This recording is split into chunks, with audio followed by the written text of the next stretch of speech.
All right, so get ready, because today we are diving deep into one of the most iconic horror films ever made, The Shining. The Shining. I am so excited to unpack all the chills and the thrills Oh, yeah. with our expert here today. So you sent over some really fascinating excerpts about this film, and I can't wait to really get into it. Ready to explore the dark secrets of the Overlook Hotel. Absolutely. The Shining is one of those films that manages to be both terrifying and thought-provoking Oh, yeah. at the same time. A true masterpiece Okay, so for those who haven't checked in of psychological horror. to the Overlook yet, let's set the stage. We have Jack Torrance, Yeah. played by Jack Nicholson, of course, Of course. recovering alcoholic and aspiring writer looking for a fresh start. So he takes this job as the winter caretaker of this massive, isolated hotel, Right. thinking it would be the perfect chance to finish his novel and reconnect with his family. What could possibly go wrong, right? Well, that's where the brilliance of Stanley Kubrick really comes in. He takes this simple premise, seemingly simple premise, and he weaves this chilling tale of isolation and madness, Right. and of course the supernatural. And right away from the start, we see these cracks in Jack's facade. Totally. He's got this simmering anger, right? And we know about his troubled past, his drinking problem, Yeah. the incident with his son Danny. And speaking of Danny, he's no ordinary kid. No. He's got this mysterious gift, the Shining, Yes. which allows him to see and sense things that others can't. And his imaginary friend Tony is constantly warning him about these dangers lurking within the Overlook. Yeah. And let me tell you, those warnings are pretty darn creepy. Danny's Shining really acts as our window into this supernatural world of the Overlook. Right. But it's also a metaphor for the power of the subconscious, right? The way our deepest fears and desires can manifest in these unsettling ways. Yeah. I mean, think about it. A lot of Danny's visions actually foreshadow the horrific events that are to come. It's like he's tapping into something dark Oh, wow. and primal That's really interesting. that exists beneath the surface of reality. So it's not just about ghosts and spooky happenings. Right. It's also about the darkness that can reside within us all. Exactly. And you cannot forget about the Overlook Hotel itself, which is practically a character in the film. Right. This grand, imposing structure Oh, with yeah. a history steeped in tragedy, it becomes a breeding ground for Jack's inner demons. Right. We learn about Charles Grady, Yes. the former caretaker Yes. who murdered his family and then himself. Oh, yeah. That's scary. Which is a chilling reminder that the Overlook has a way of consuming those who stay within its walls. Totally. The hotel's past definitely sets an ominous tone. And then there's room 237. Ah, yes! Room 237. Even Dick Halloran, the head chef, who also has The Shining, is terrified of that room, He won't even go near it. refusing to even tell Danny what horrors lie within. Right, and that's what makes Room 237 so fascinating. Yeah. It represents the unknown, the forbidden, Oh, I see. the things that we're both drawn to and terrified of. Right. And of course, Danny can't resist the pull of the unknown. I mean, what kid could? Right. But his curiosity leads to one of the most unsettling scenes in the film. Oh, yeah. I'm talking about that encounter with the decaying woman in the bathtub. Yeah. Just thinking about it gives me the creeps. What do you think that scene symbolizes? There are so many different interpretations of that scene. Right. Some see it as a manifestation of Jack's repressed desires, Okay. while others see it as a representation of the Overlook's evil, its ability to corrupt and destroy. It's one of those moments in the film that lingers in your mind long after you've seen it, Yeah. and it forces you to confront your own fears Totally. and interpretations. And let's not forget those chilling red marks on Danny's neck Right. when he emerges from room 237. Exactly. It's like the first real tangible evidence Yes. of the danger that's lurking within the Overlook. Which, of course, Wendy blames on Jack. I mean, given his past, who can blame her? Right. The seeds of distrust have already been sown. So this naturally pushes Jack further down this spiral, making him more susceptible to that sinister influence of the hotel. Right. It's like the Overlook is playing a game with them, using their vulnerabilities against them. It is. We see Jack struggling with writer's block, insomnia, growing paranoia. Yeah, He's like a pressure cooker about to explode. right. And then there's that scene in the Gold Room where he encounters Lloyd, the ghostly bartender. Yes. What's your take on those interactions? Those scenes are crucial to understanding Jack's psychological unraveling. Okay. He's seeking solace in the bottom of a glass, even if it's a spectral one. Right. It's like he's looking for permission to give in to those darker impulses. I see. And then there's that encounter with Delbert Grady, the ghost of the former caretaker. who appears to Jack at this lavish party from the 1920s. Oh, yes. What a mind-bending scene. It's amazing. It's like Jack is being drawn into the Overlook's history, He is becoming a part of its tragic narrative. Exactly. Grady's appearance is a turning point in the film. Yeah. It's like Jack's being groomed to follow in Grady's footsteps, which is terrifying. Yeah. And what's so chilling is how Jack initially questions Grady about the murders. Right. But then he seems to just accept Grady's denial and his insistence that Jack has always been the caretaker. So it's as if the hotel's evil is actually rewriting his reality. Oh, wow. It's very, very clever. It's a masterful depiction of psychological manipulation. Well, it is. This slow and insidious descent into madness. And while Jack is spiraling, Wendy is left to deal with this terrifying reality of their situation. Yeah. She finds Jack's manuscript, page after page of the same sentence. Oh, yes. All work and no play makes Jack a dull boy. It's such a chilling testament to his mental breakdown. That visual, those pages filled with that same phrase, it's pure genius. It is. It's like a visual representation of Jack's mind becoming trapped, Yeah. consumed by this single obsessive thought. And Wendy, bless her heart, she tries to protect Danny. Of course. She even confronts Jack with a baseball bat. Right.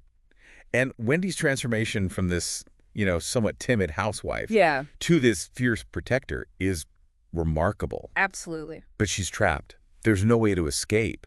And now Jack is fully consumed by the Overlook's evil. He sabotages the snowcat, their only means of escape, and he begins to terrorize Wendy and Danny. This is where the film reaches its terrifying peak. Oh, yeah. That sense of isolation and dread becomes almost unbearable. And then we get that iconic "here's Johnny" moment as Jack smashes through the bathroom door with an axe.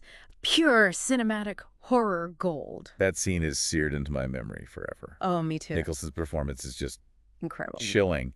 And then, just when you think things can't get any worse, Right. Dick Halloran arrives, Yeah. trying to save Danny and Wendy. Yeah. But tragically, he too falls victim to Jack's murderous rage. Yes, he does. It's a heartbreaking moment. Reminder that the danger within the Overlook is all too real. It leaves Wendy and Danny completely alone, with Jack on the hunt, axe in hand, and their only escape, the hedge maze. The hedge maze. Which is a symbol of confusion and disorientation, the perfect setting for the film's chilling climax. Okay, wow. We've covered a lot of ground here. We have. I need a moment to catch my breath. Take a breath. But before we move on to the film's final act, what are your thoughts so far? Anything that particularly stands out to you about these first two acts? Well, I think what strikes me is how Kubrick so masterfully blends psychological horror with these supernatural elements. Yeah. So he keeps us guessing throughout the whole film. Right.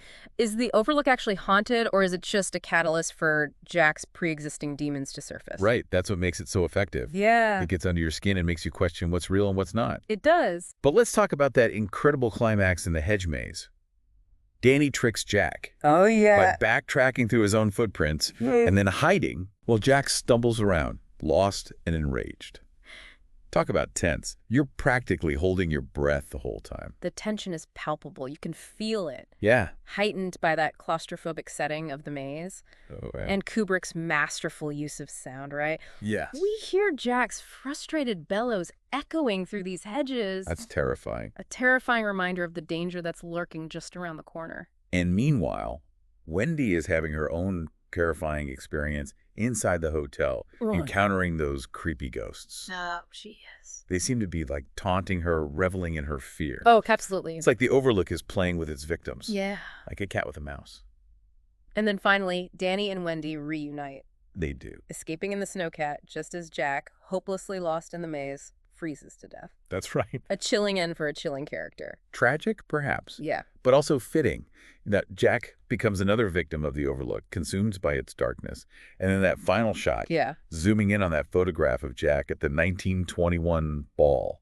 Yes. It leaves us with so many unanswered questions. Right. Was Jack always destined to become a part of the Overlook's history? Or did the hotel somehow draw him in, manipulate him into fulfilling some twisted destiny? It's an ending that invites endless interpretations. And that's what makes The Shining such a masterpiece of horror. It stays with you long after you've seen it, prompting you to think about its deeper meaning and the nature of evil itself. Absolutely. So speaking of the film's lasting impact, we have to acknowledge Kubrick's groundbreaking filmmaking techniques. Oh, yes. His use of the Steadicam Yeah. for those long tracking shots was revolutionary at the time. Absolutely. It allowed him to create those iconic gliding shots through the hotel hallways. Oh, yes. Remember those scenes where Danny's riding his big wheel Yes. down those empty corridors? Oh, yeah. Those shots are so mesmerizing. They are. And unsettling. They give you this feeling of unease, like something isn't quite right. Right. And the way Kubrick uses lighting is masterful, too. He really is a master of light and shadow. Particularly those scenes in the gold room. The interplay of light and shadow creates this palpable sense of dread. Absolutely.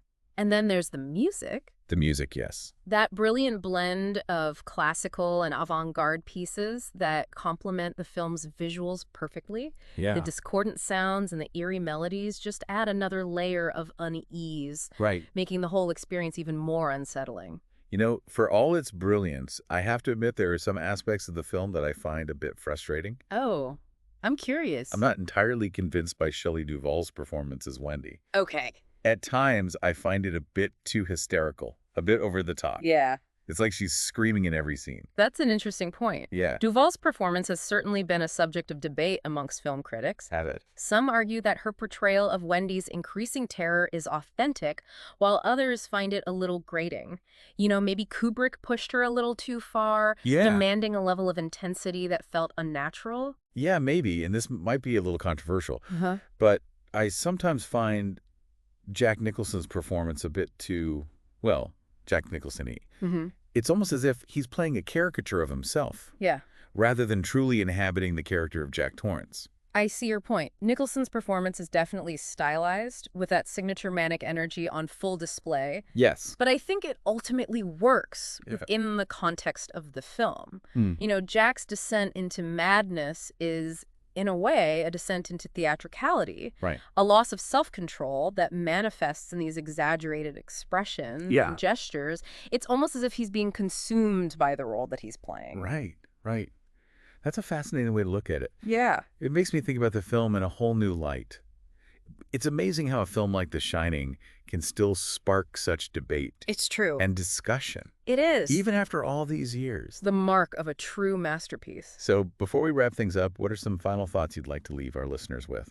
Well, I'd encourage everyone to really consider the film's exploration of isolation and its psychological effects, right? Yeah. The Overlook Hotel, cut off from the outside world, becomes this breeding ground for fear Yes. and paranoia Right. and ultimately madness. It's true. It's like the hotel itself is a character, amplifying those negative emotions, preying on the character's weaknesses. Exactly. And it really makes you think, how would any of us react Right. in such a situation? Could we withstand the pressures of isolation Yeah. and the sinister influence of a place like the Overlook? It's the question the film poses to us, Yeah. isn't it? It's a chilling reminder of the fragility of the human psyche Right. and how our environment can really shape our thoughts and Yeah. actions. And I think that's what makes The Shining such a timeless and enduring horror classic. Absolutely. It taps into those primal fears we all have. The fear of isolation, the fear of losing control, the fear of the unknown. It does. And it does so with masterful filmmaking. Unforgettable imagery and performances that, while perhaps divisive, are certainly impactful. Absolutely. So for anyone who hasn't experienced the chilling brilliance of The Shining, I highly recommend checking it out. Yes. But be warned, you might want to sleep with the lights on for a few nights afterward. And maybe avoid hedge mazes for a while, too. Yeah, good point. Well, that wraps up our deep dive into The Shining. We hope you enjoyed this chilling cinematic journey. Don't forget to like, comment, and subscribe for more deep dives into the world of film. Until next time, keep those lights on and those doors locked. What strikes me is how Kubrick masterfully blends psychological horror with these supernatural elements. He keeps us guessing throughout the film. Is the Overlook truly haunted? Or is it just a catalyst for Jack's pre-existing demons to surface? Yeah, that's what makes the film so effective. It gets under your skin. It does. And makes you question what's real and what's not. But let's talk about that incredible climax in the hedge maze. Danny tricks Jack by backtracking through his own footprints and then hiding while Jack stumbles around lost and enraged. Talk about tense. You're practically holding your breath the whole time. Oh, the tension is palpable. Yeah. It's heightened by the maze's claustrophobic setting and Kubrick's masterful use of sound. We hear Jack's frustrated bellows echoing through those hedges, It's terrifying. Yeah, it's terrifying. This terrifying reminder that the danger's lurking just around the corner. And meanwhile, Right. Wendy's having her own terrifying experience inside the hotel. She's encountering those creepy ghosts. Oh, yeah, they're just taunting her. They are taunting her. Reveling in her fear. Absolutely. They're reveling in her fear. It's like the Overlook is playing with its victims, like a cat with a mouse. Yeah. And then finally, Danny and Wendy reunite, escaping in the snowcat. Just as Jack, hopelessly lost in the maze, freezes to death. A chilling end for a chilling character. Tragic, but fitting. Jack becomes another victim of the Overlook, consumed by its darkness. And that final shot, zooming in on the photograph of Jack at the 1921 ball. It leaves us with so many unanswered questions. Was Jack always destined to become part of the Overlook's history? Or did the hotel somehow draw him in and manipulate him into fulfilling some twisted destiny? It's an ending that invites endless interpretations. And that's what makes The Shining such a masterpiece of horror. It stays with you long after you've seen it, prompting you to think about the deeper meaning and the nature of evil itself. Speaking of the film's lasting impact, we have to acknowledge Kubrick's groundbreaking filmmaking techniques.